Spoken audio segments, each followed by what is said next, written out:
Welcome, everybody, and thanks for joining us on episode 26 of Health Talk with Dr. Kell. I'm Nikki Sterner. This week, we are bringing in one of our favorite guests, Ted Hahn, a clinical nutritionist, to discuss digestion with Dr. Kell. Dr. Kell interviewed Ted back on podcast number 17. If you missed that one, you'll want to go back and listen to that as well.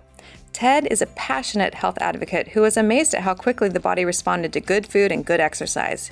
He worked in pharmaceuticals for 10 to 12 years, but found his passion and love in clinical nutrition and helping doctors and their practices understand how to implement nutrition to improve the health of their patients on a long-term basis. He's been in the field for over 30 years. As a clinical nutritionist, his favorite simple rule is, if it didn't have fins, feather, fur, or grow out of the earth, don't eat it. And guess what Ted told us last time? One of the first things to cut out of your diet to improve your health is sugar and hard alcohols. Last week, we finished a 4-part series called Sugar Inside and Outside the Body, where we talked about the inflammation that sugar causes inside the body and how it affects your gut, liver, brain, and skin. Digestion is a person's capacity to break down food into substances that can be used by the body. We don't really think about it much until we're having problems with it. Lucky for us, okay, let me start that section over again. We don't really think about it much until we're having problems with it. Lucky for us, Ted is going to share information to help get our digestion back on track. He compares your body to building a home. You want to build a home to last with the best materials. Food is what builds and repairs the body, so you want to feed it healthy foods. All right, let's get into the interview.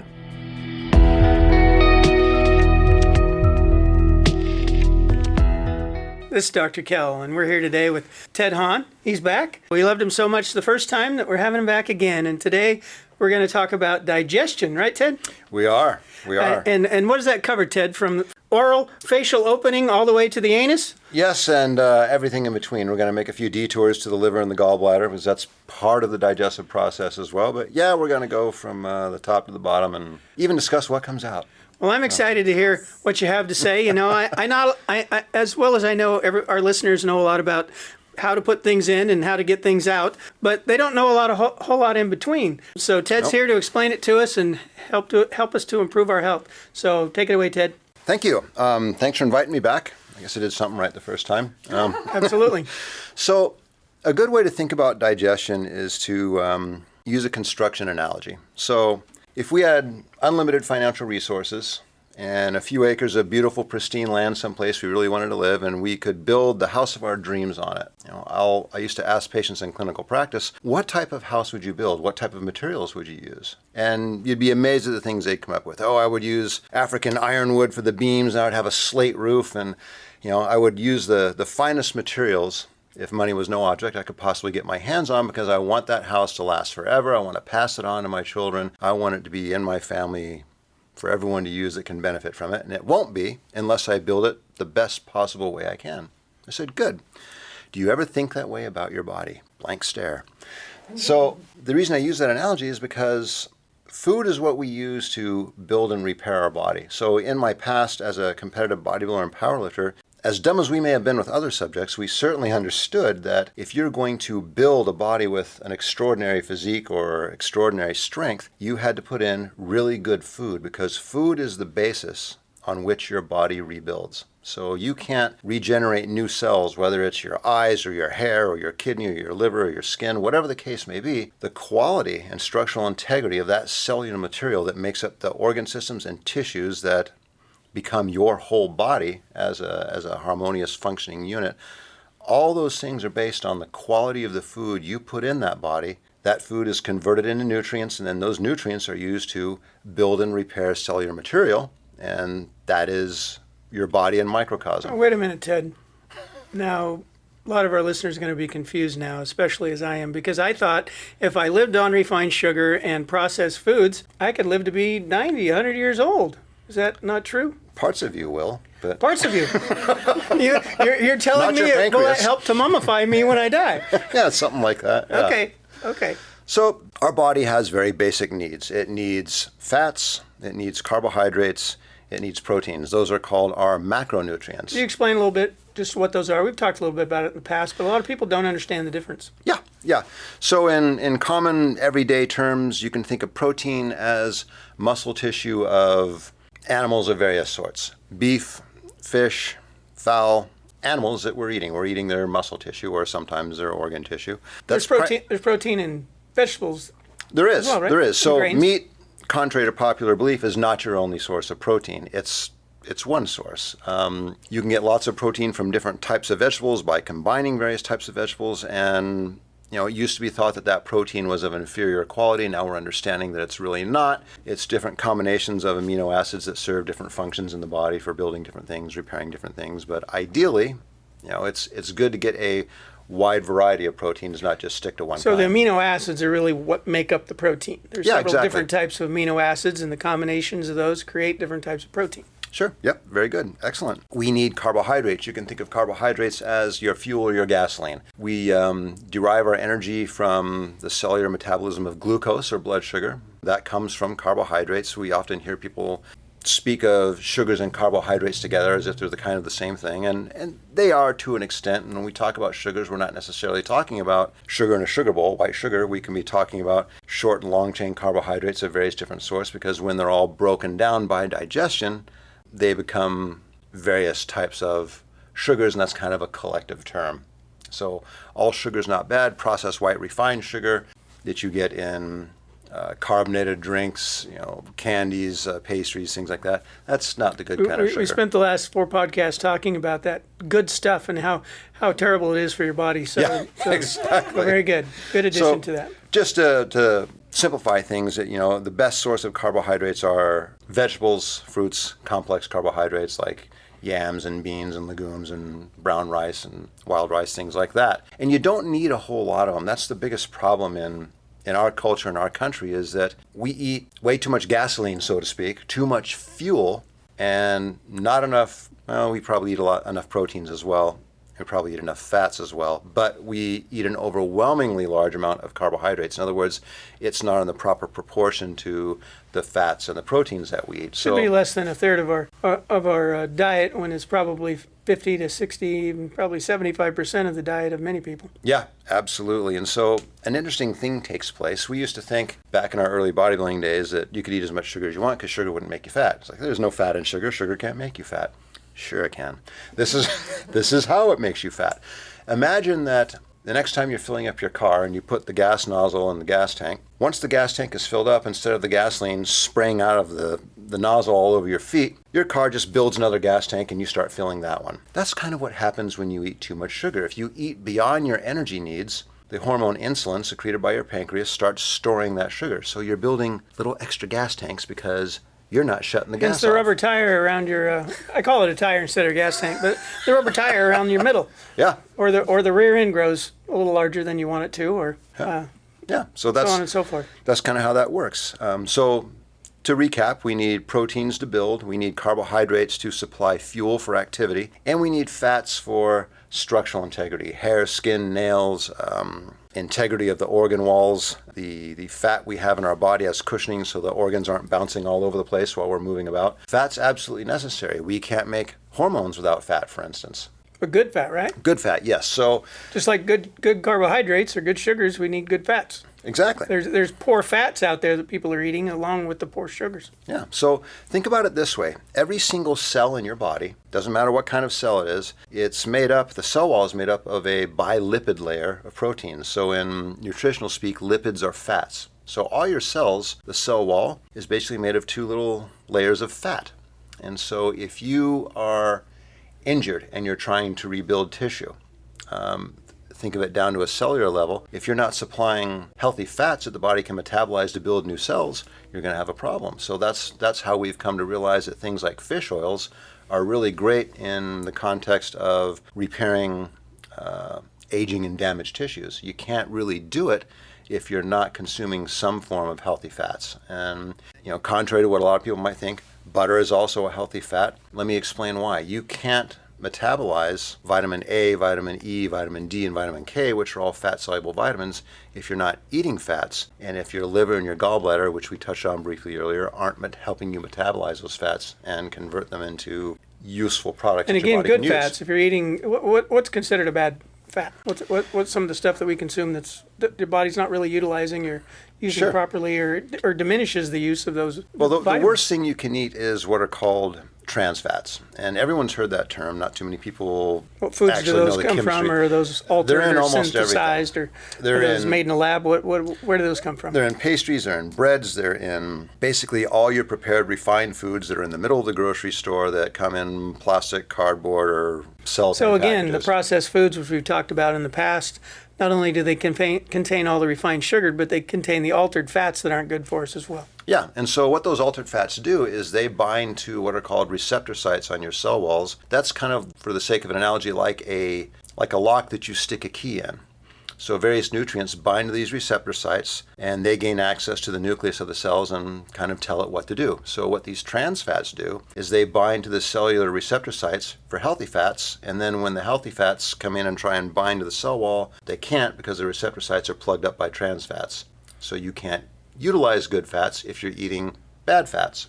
And it's, by law, everything that has trans fats in it is labeled as such.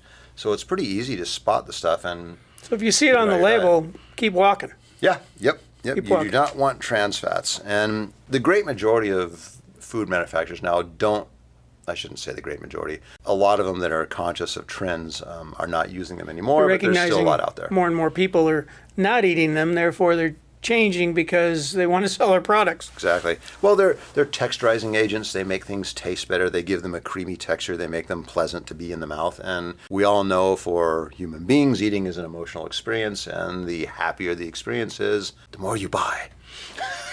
So Absolutely. there's a clue as to what's behind all that. It's the Western diet and why we're getting all these diseases as we get older. Yeah. The other thing, now that we've covered our macronutrients, we have micronutrients, which are vitamins and minerals and individual amino acids and things like that. And the thing I often tell clinicians that are working to incorporate nutrition into their practice is that you can give patients the best supplements and the best food in the world, but if they don't have the machinery to metabolize it, or in other words, convert it into useful forms the body can use, you're kind of dead in the water. And so when we are using nutrition to address other problems outside the digestive realm, inflammation, tissue repair from injury, mitigating the effects of viruses and bacteria and things like that make us sick. All the things we try to do with nutrition comes back down to a basic premise. If the digestive system isn't in top functioning order, then the ability of the digestive system to utilize those nutrients that you're trying to use to repair other things is going to be suboptimal. It's not going to work as good as it could. Before you get into the details, let me just say, and maybe you can tell me as, or Eric, or, we all know a little bit, as a doctor of chiropractic, I probably know more than the average person, but if I'm just clueless as to my body and don't think much about it, how do I know my gut's screwed up? What symptoms am I going to have? What are common? The most common symptom that almost everybody has, regardless of how healthy they are at one time or another, is bloating after they eat a meal. And there's a very simple, easy to understand reason why that happens. So in our stomach, when I say gut, when I use that terminology, I'm referring to the intestines. So bloating, that's different than, I ate too much, I feel full. Yes. Bloating isn't necessarily associated with how much you're eating. People often say when they feel bloated, when I eat, I feel like my food sits in my stomach for 4 hours. If I eat breakfast, I'm not hungry again till 3 in the afternoon. Or if I eat lunch, I'm not hungry till 7 or 8 at night. It feels like my food just sits there. And after a while, they get that tightness right below the breastbone where you have this curvature to the abdomen. And when you touch it, it feels tight, like there's a basketball in there.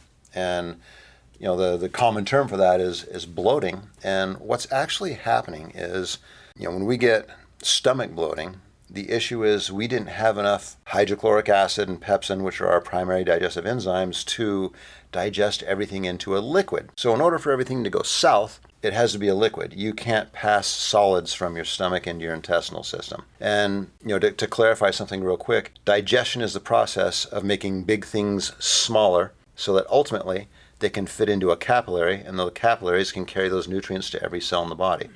So you have to understand. Capillaries are little tiny blood vessels. Yeah, your tiniest blood vessels. They're the ones that, in the end, distribute the nutrients you eat to all the tissues And of those the are body. the ones that line the intestines and the stomach, and there's capillaries everywhere. Yeah, all the way through. So they're you eat all the way through. You can take in little small bits of nutrients from the time you put it into your mouth, really, Exactly. all the way to the other end. But once things get into the small and the large intestine, that's absorption. Digestion happens in the stomach. The stomach breaks things down into a liquid, takes big particles and makes them smaller and smaller and smaller by reducing them to a liquid, which is called chyme. And then that flows into the small intestine, and then the process of extracting all the nutrients in that liquid starts taking place.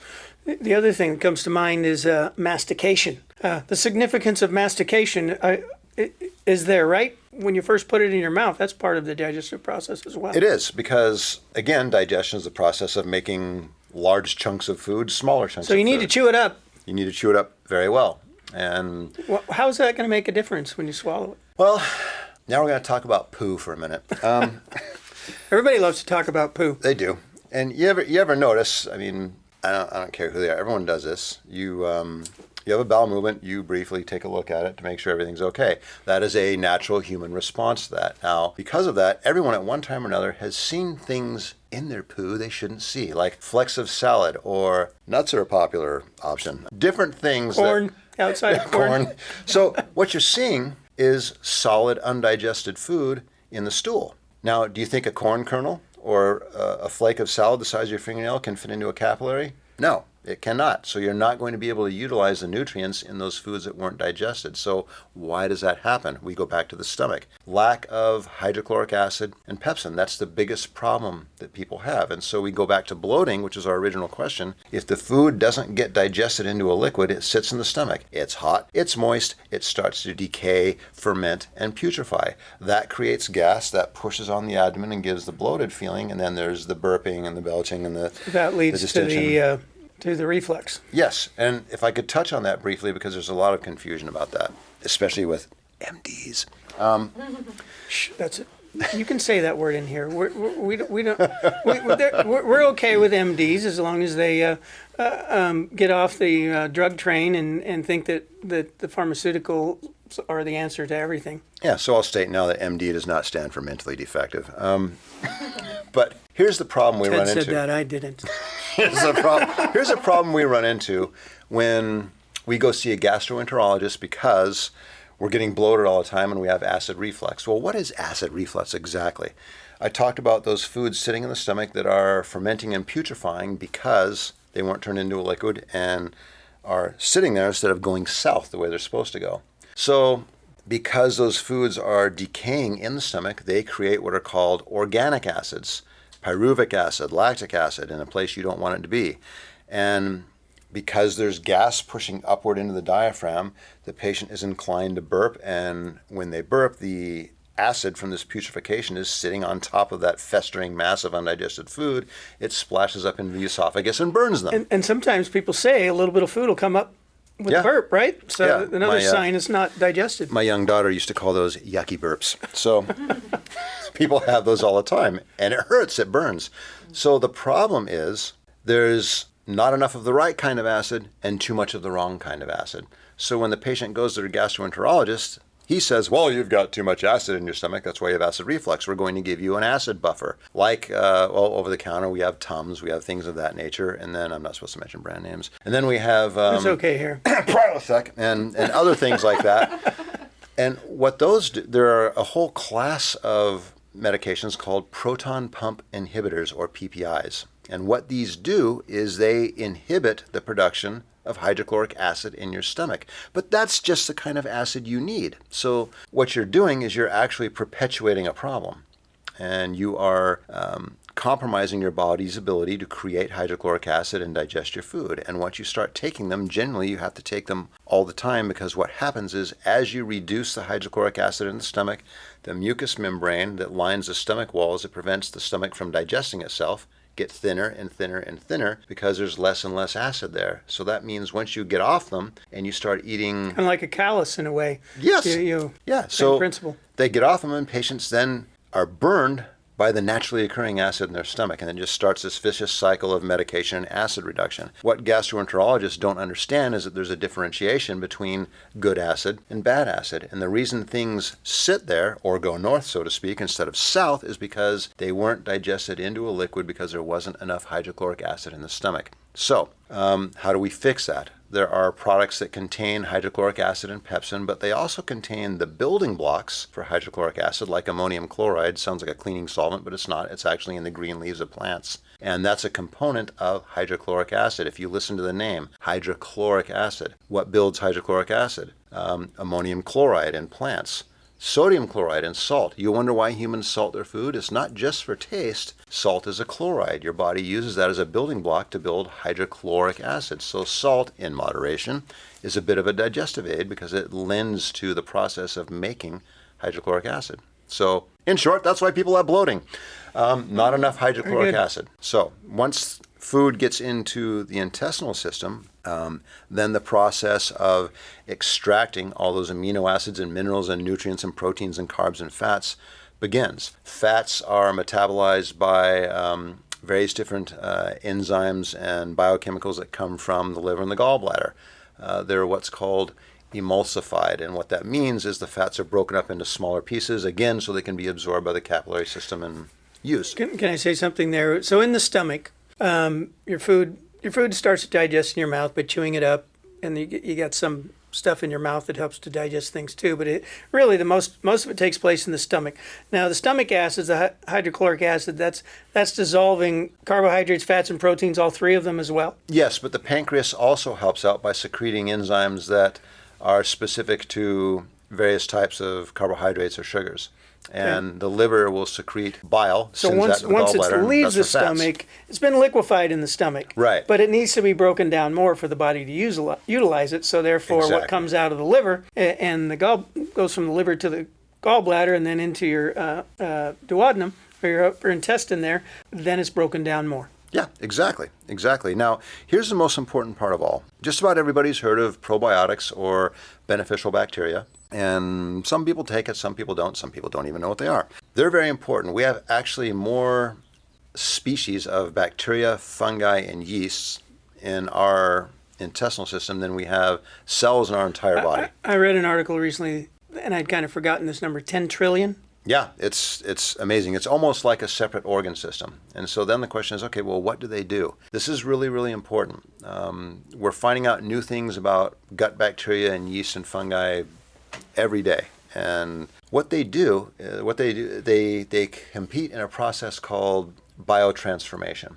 So as an example, beneficial gut bacteria will take those various different vitamins, minerals, nutrients, proteins, carbs, fats, etc., or components of them, and convert them by various biological actions into substrates that the body can readily use. So let's say you're missing Saccharomyces yeast. Okay, that's a beneficial species of yeast that lives in the human gut.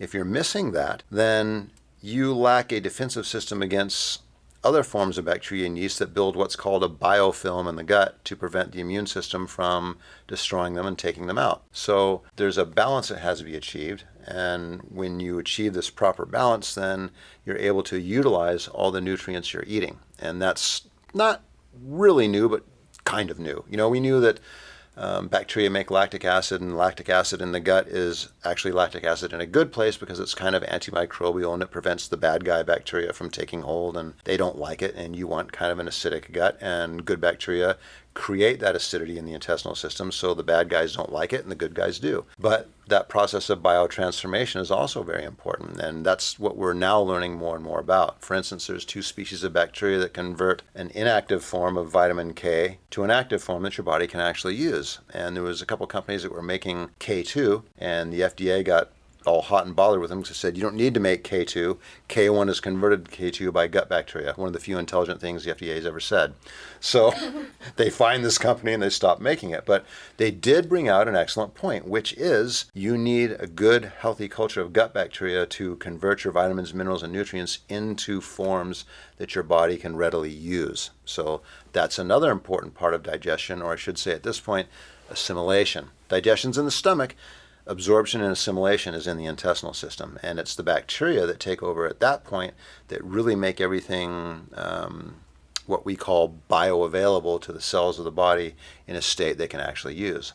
So if you're missing large swaths of bacterial population that you should have, which most Americans are, you're going to have a hard time making good use of all that good food and supplementation you're taking. So it's really important in the whole process of digestion to make sure that there's a lot of good cultures of bacteria down there as well to help with the assimilation and utilization process, because digesting it into the liquids only the first part of this.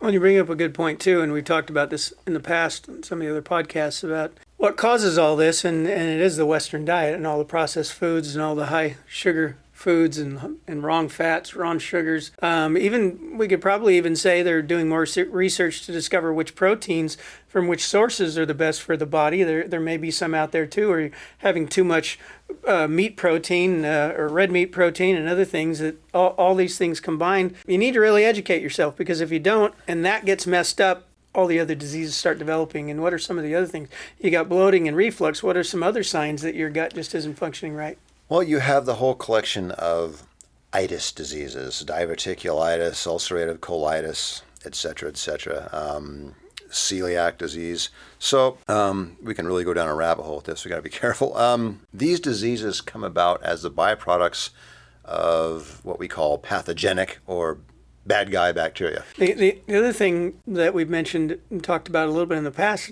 it's not just issues in the gut. You can have issues in your brain. You can have issues all over your body from the dysfunction of the gut. You may be sensing those things, and those are obvious signs. Hey, I went to the doctor and he says I have colitis. Their ways of treating that are different than the alternative ways that we might treat it in our office and in other alternative healthcare facilities. They take a different slant as how to treat it, just like with the acid in the stomach. And we have no problem here mentioning, Standard Process and some of their supplements, and they're not the only ones out there. But I'd like Ted to mention one of the biggest things. What's the great acid one you guys have for balancing your acid in your stomach? It is called Zypan, and Zypan is a combination of hydrochloric acid and pepsin and ammonium chloride, which is a hydrochloric acid building block, so you don't have to take the product forever. You can eventually start making your own, which is the objective, not to take supplements for the rest of your life, but to return your body to a state where it can do everything it's supposed to do on its own. Then again, granted the quality of most of the food we have available to us today, it's probably not a good idea to try to go in the absolutely no supplement direction, because you're just going to be lacking some things you really need. But getting back to your question about these intestinal diseases, the itises and the things of that nature. If we go back a little bit to the stomach and remember hydrochloric acid is very important for this reason as well. By brilliant design, pathogenic bacteria are very susceptible to death from hydrochloric acid. It kills them. Probiotic bacteria, the kind that are supposed to inhabit our gut and make us healthy, are naturally resistant to hydrochloric acid, so they survive human gut acidity. Now, if your gut acidity is too low, what could lower gut acidity, Ted? Stress. That does it more than anything else. Stress, hard alcohol, black coffee on an empty stomach first thing in the morning. When you say lower, you mean it's actually raising the pH. It's making, or are you saying you're becoming more acidic? No, you're becoming less acidic. In the context of hydrochloric acid in your stomach, you're doing what's called down-regulating it. You're reducing its production. You want a low pH. Do you know what the average pH in the stomach is? Is it about 3.5? Right around there, yeah. Yeah, and so if that gets raised, I always think of alkaline water. And we've talked about that in the past too. You're not a big supporter of alkaline water, I assume. I don't support it at all. But anything that's going to raise the pH, when it comes to digestion, is a bad thing. Right, and here's why. Okay, here's why. There's always a why. If you raise the pH of your stomach by drinking alkaline water or doing other things like taking Tums, you don't kill the bad bacteria you eat in your food. And your food always has some degree of bad bacteria in it. It's always there. You're never going to get rid of all of it. People say, there's no bacteria in our food. We don't live in a third world country. Yes, no, we don't. But I mean, our food still has bacteria in it. You want to soak it in chlorine before you eat it. Right, exactly. So if your levels of hydrochloric acid are low because you're on acid-reducing drugs, or you're stressed out all the time, or you're drinking way too much because you're stressed out all the time. When you eat those pathogenic bacteria, they get a free pass into the intestinal system. There's not enough hydrochloric acid to kill them. Then you get Crohn's and celiac and diverticulitis and all the ulcerative colitis, all these other itis diseases. Itis just means inflammation. And those occur in different areas of the intestine, correct? Yeah, diverticulitis, for example, is kind of these little outpooching sacs in the lower colon that contain pathogenic bacteria. The colon is closer to your rectum. It's down at the past the large intestine. So you got just for people to understand, you've got your mouth and the esophagus goes into your stomach, comes out of your stomach into the small intestine, and you got many feet of small intestine, which then feeds into your large intestine, which feeds to your colon and out the other end. Yep, a good synopsis. So different segments of that get damaged because of what's happening. Exactly. We hear the term SIBO all the time, SIBO. That stands for small intestinal bacteria overgrowth. It's a simple way of saying you have too many bad guys and not enough good guys. How do we fix that?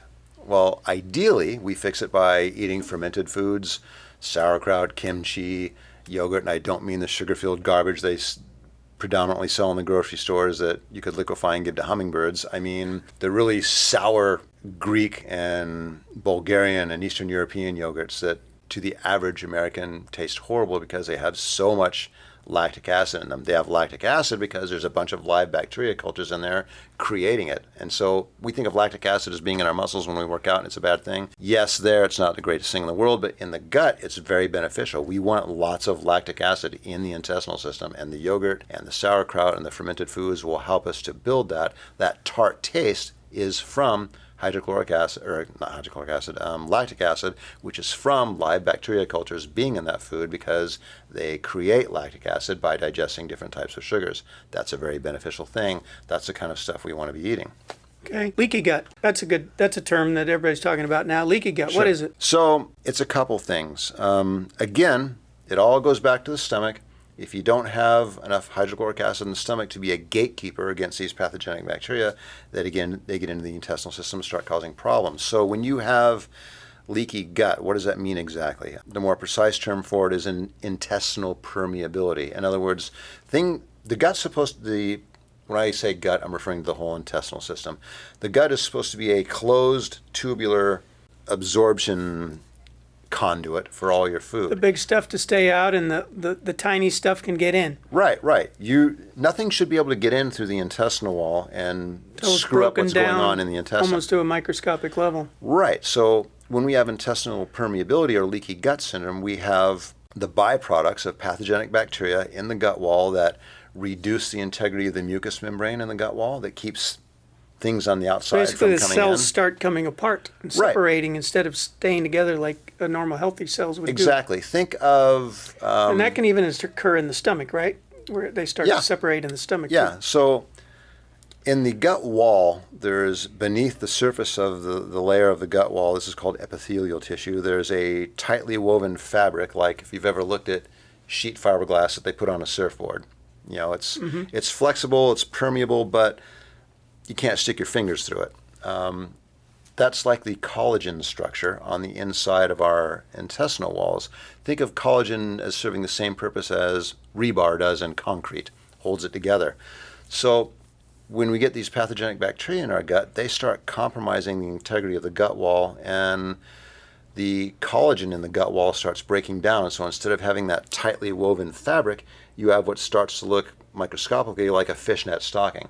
And then things can start getting through because as that collagen starts to separate, the cells that sit on top of it that act as a barrier system from things getting in, they also start to separate too and pull apart because the structure underneath them is doing the same thing. So as the structure underneath moves, so the cells on top move, they start pulling apart, and then you have things you don't want from the outside getting in through the intestinal wall. And then you have things on the inside that may not be completely metabolized yet getting outside the gut wall, and then that can cause an allergic reaction because you have a protein existing in a place it should not be, which is outside the gut wall, and the body's saying, hey, this shouldn't be here, this isn't completely digested, let's attack this and get rid of it. So basically you have an immune response which we've Exactly. talked about in some of our previous episodes on immunity. And then you've got all that system firing, and you get chronic inflammation not only in the gut, but all over the body.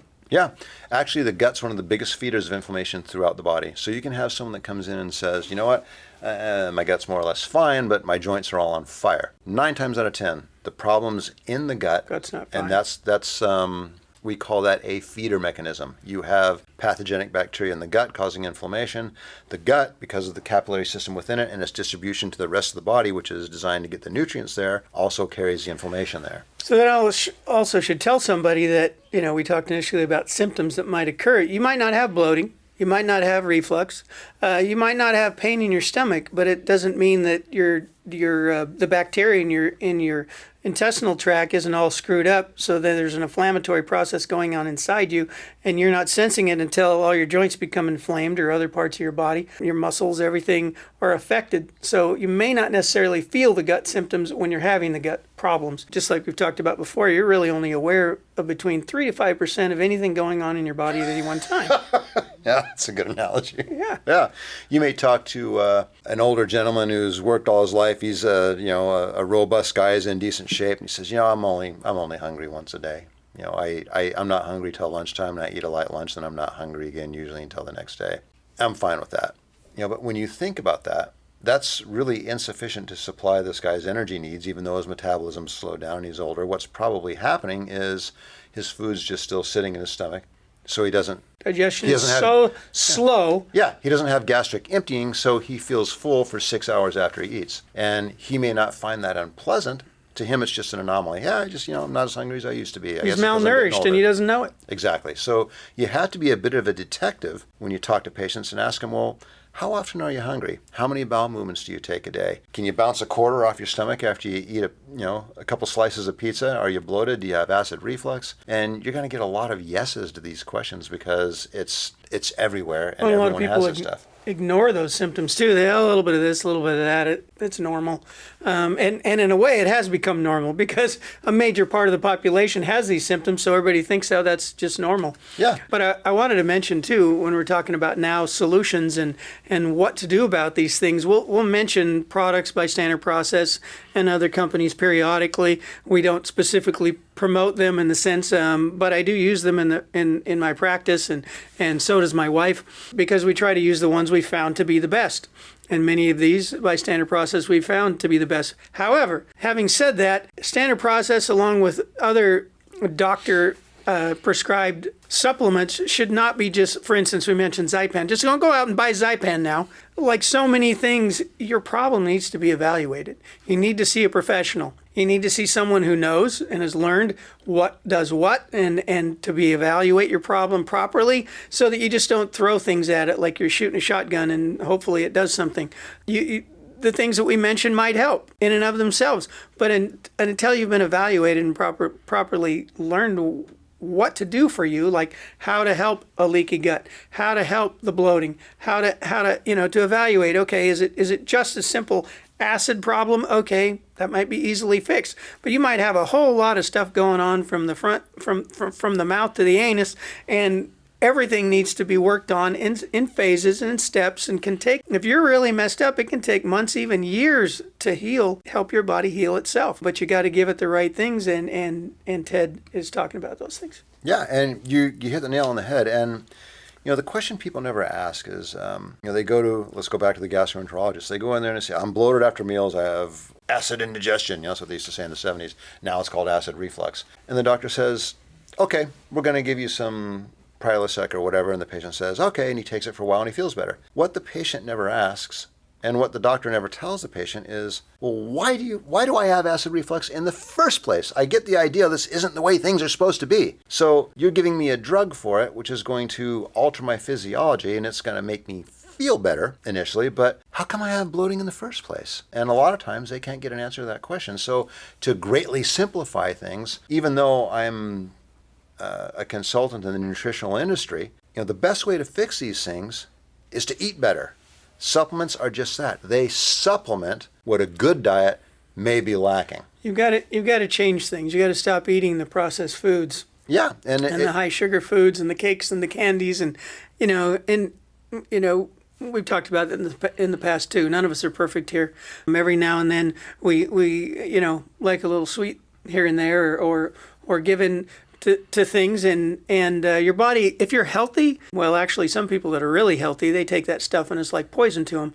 But so you build up a tolerance to it if you're eating a lot of it. However, every now and then, I'm sure Ted would admit, sometimes he doesn't always eat everything just as he knows he should. We often know more and do less than we know we should, right? Indeed.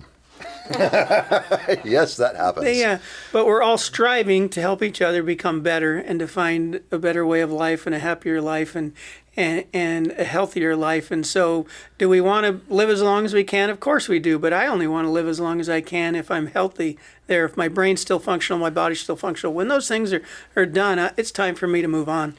Yeah, you don't want to end up like Neo in the Matrix before he got released with tubes going in your body and stuff coming out and stuff coming in. And that's how a lot of us die. In a hospital bed, tubes entering every orifice in our body, and we're kept alive by machines, and there's electronic beeping in the background, and eventually we look forward to that beeping to stop. So, because that's not living. But what got us there? 9 times out of 10, we ate ourselves to death. And, I go back to what I said when we talked about immunity. That old axiom. If it didn't grow out of the earth or have fins, feathers, or fur, don't eat it, because chances are you're going to do more damage than good if you eat things that don't fit into that category. So I brought my lunch just to show you an example. It's not hard to eat this way. So here's what Ted's eating today. I have a salad here, and that's fresh kale and beet leaves and some romaine lettuce out of our garden, and a chopped up chicken breast and some cucumbers and some slivered almonds. So you got a variety there of good protein, good fats, and good carbohydrates. Yeah, and then I have a tiny bit, so notice the portion size is small. This is only halfway full of brown rice and some dried cranberries and an apple, and that's my carbohydrates for the day. Awesome. And we know what all this stuff is. We know what brown rice is. We know what an apple is. We know what a salad with a chicken breast in it is. I don't have anything in here with a bunch of multi-syllabic ingredient lists that I can't pronounce and I have no idea what it is. So if you just read your labels and you find stuff on there you can't pronounce, put it back. Can you pronounce broccoli? Yes. Can you pronounce rice? Yes. Can you pronounce beans? Sure. When you start getting the monosodium blah, blah, blah, blah, blah, blah, blah, blah, blah, and it's the words this long and it's one thing. No, we don't want to do that. Any other comments, Ted, about specifically digestion? Food is not food simply by virtue of being something you can put in your mouth and swallow. Okay? Just because you can do that doesn't mean it's food. But that's the understanding most people have. They look at food as anything that is remotely edible. That's not the case. Does it taste good? I'll do it. Yeah. Okay, give it to me. Yeah. So, again, eat stuff that grew out of the earth and eat stuff that was once living a short time ago, preferably, in terms of your proteins and fats. Well, I'd like to say, first of all, thank you, Ted, for coming on the show. And to our listeners, get checked out. You can have problems and not know about it. And a lot of these problems develop over time. A lot of the intestinal issues, bloating and reflux tend to come on to people maybe more in the beginning of their problems, or you tend to get it if you've got those things, you already have a problem. The other diseases tend to go on after chronic dysfunction of your microbiome or your gut flora and eating the wrong types of foods. Seek out a healthcare professional that knows about these things. Not all nutritionists know about these things. They can call themselves nutritionists, but if you're making somebody who makes a diet for a hospital, you might, if they do hospital foods, you might want to reconsider. Of course, they're under a budget, so those people might argue that, hey, we wouldn't give that to our regular clients. I don't know. You mean Jell-O's not good? Come on. But seek out healthcare professionals that know. And there are many of them out there, many chiropractors, naturopaths, acupuncturists, clinical nutritionists. There's a wide variety of them, but when you seek them out, ask about their credentials. I always tell people never hurts to get a second, even a third opinion on everything, because I've had many things happen in my life where I was glad I did. Eric or Nikki, do you guys have any questions for Ted? I wanted to know what kind of salad dressing you use. That's my thing that's like, how do you find it healthy, or do you make it? Typically I make it, and it's, I have an advantage of being able to eat the same thing many days in a row. So, and I know a lot of people aren't there, but I'll make a salad dressing out of about a half and half mixture of good organic olive oil and balsamic vinegar, and maybe some crushed garlic in it as well if I'm not going to be in close proximity to other people. I will buy paired salad dressings from time to time, but I make sure that they're organic. I don't see any weird stuff on the label, and that I understand everything it's made out of. But 9 times out of 10, I'll just make my own. What about as far as garlic and onions go? Sometimes that'll cause people to have extra bloating. What can you explain that? Those food compounds are somewhat caustic, and in a way that's a good thing because microbes that make us sick don't like foods like that. On the other hand, if our intestinal and digestive system is out of shape, so to speak, it's not functioning at optimal levels, and maybe our mucous membranes are thinner, we'll get irritated by those foods. So when things like that happen, it's not necessarily a food allergy, or that people say, oh, onions don't agree with me. No, you don't agree with the onions. It's the opposite. The problem typically is there's thinning of the mucous membranes, and so when you eat something that has some volatile chemistry in it, in other words, it burns a little bit, then it can burn you. But if you have nice, healthy mucous membranes, you can eat things like onions and garlic, and they don't typically cause any problems. So the fact that they do is indicative that there's some reconstruction work that needs to be done in the gut system so that you can tolerate those things again. That brings up a point Sure. That made me think something we didn't discuss, and that's allergies that come from dysfunction of the gut. A lot of allergies come from dysfunction of the gut. They do. And I even experienced this myself in the past when I had some gut problems. The list of foods I could not eat kept getting bigger and bigger and bigger. And I thought, this is no way to live. There's nothing wrong with these foods. It's my gut that's the problem. And it's human nature to go, no, it's not my fault. It's the food. The food's bad. Not always. So yes, that has to be addressed from time to time. And food allergies, to define what that is what that generally means is you have a permeable or leaky gut, and food that has not been completely processed has gotten through that permeable gut wall into the body cavity, and then the body recognizes that as an antigen. An antigen is anything that causes an allergic reaction, and says, hey, we've got this substance that is existing in a place it shouldn't be, sorry about that, and we've got to do something about it. And so next time you eat that, let's say it's shrimp, and some shrimp gets through the intestinal wall into the abdominal cavity, and immune cells look at that and go, we shouldn't have shrimp here. Destroy that. Then you sensitize the immune system and it goes on alert. So next time you eat shrimp, it goes, oh, it's the shrimp again. Get rid of it. You have what would commonly be called an allergic reaction. There's nothing wrong with the shrimp. It's your gut system that needs to be fixed. So if your system was normal, it would digest it, go through, and be broken down small enough to be utilized in the body. But in this instance, bits and pieces of it get through. That's it, exactly. And then the body reacts to it, and so therefore I have this allergy to this substance or food. Yeah. Now, I use shrimp as an example. There are some people that are truly genetically allergic to shellfish. I'm not saying, hey, go out and eat some shrimp. Yeah. It's your gut, not the shrimp. No, So you need to differentiate between a genetic problem and an actual problem caused from dysfunction of the gut. Right, and that goes back to what you said about going to a qualified clinician that can make the examination determine, hey, is this leaky gut or is this a true blue food allergy? And I forgot to ask, is anyone else in your family that can't eat shrimp? Yeah, it killed my sister, so no one in my family can eat shrimp. Understand? Yeah. So you got to differentiate, but that's why. Yeah, if you stick it on your tongue and you have a reaction, that might be more genetic than it is.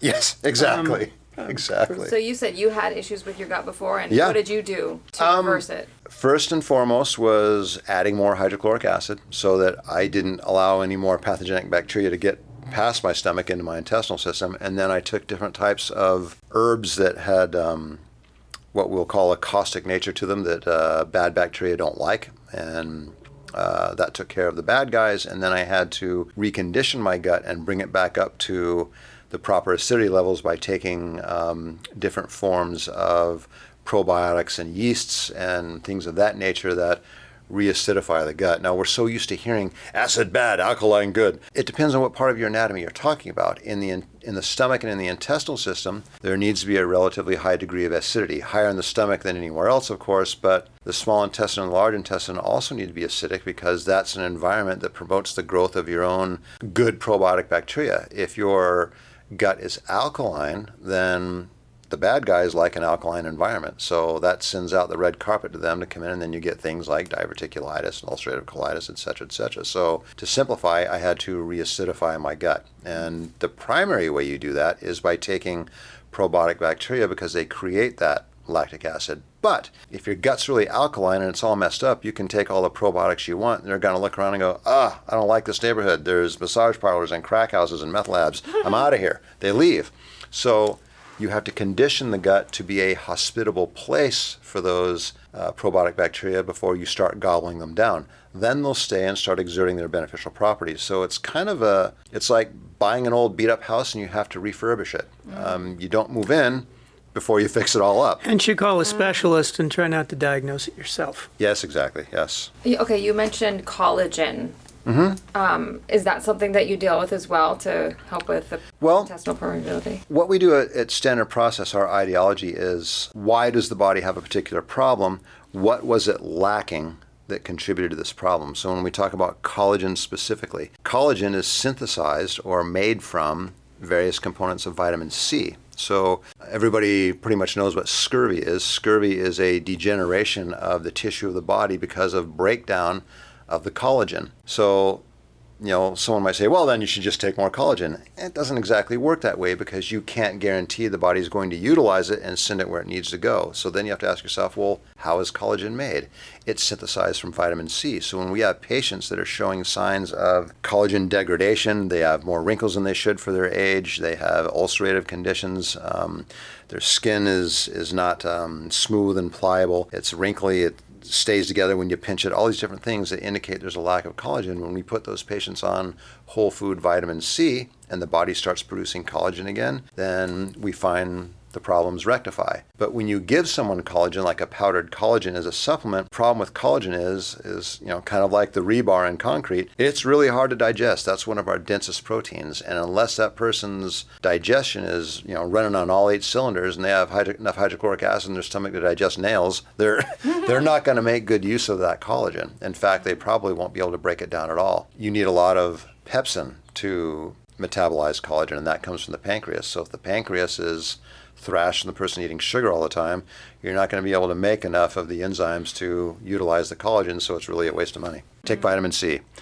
Yeah, I've noticed they've come out with collagen protein powders now. Yeah, you see that everywhere. Yeah, it's the latest And you would thing. say those are not good. It depends. We used to use the term predigested proteins back in the bodybuilding days, and all that means is that the amino acid chains have been chemically chopped up into smaller segments so they're easier to metabolize. Now, sometimes they do that with collagen, and the term they use now is hydrolyzed collagen, hydrolyzed protein. That means it's been separated into those smaller di and tripeptides instead of the long chains. So it has been broken down. Right, but the question still is, can your body utilize it? That's open to debate. Some people will be able to, some people can't, but everyone makes collagen from vitamin C. What are the best powdered proteins? I personally like the vegetable proteins. I think those are easiest to digest, but it depends on what you're trying to accomplish. Like we talked about earlier, it's good to get a variety of proteins. So if you're going to take a protein supplement, there are great vegetarian proteins on the market now. I would not recommend soy protein for a whole bunch of reasons we won't get into now, but there's pea protein, there's rice protein, there's protein from pumpkin seeds. There's all different kinds of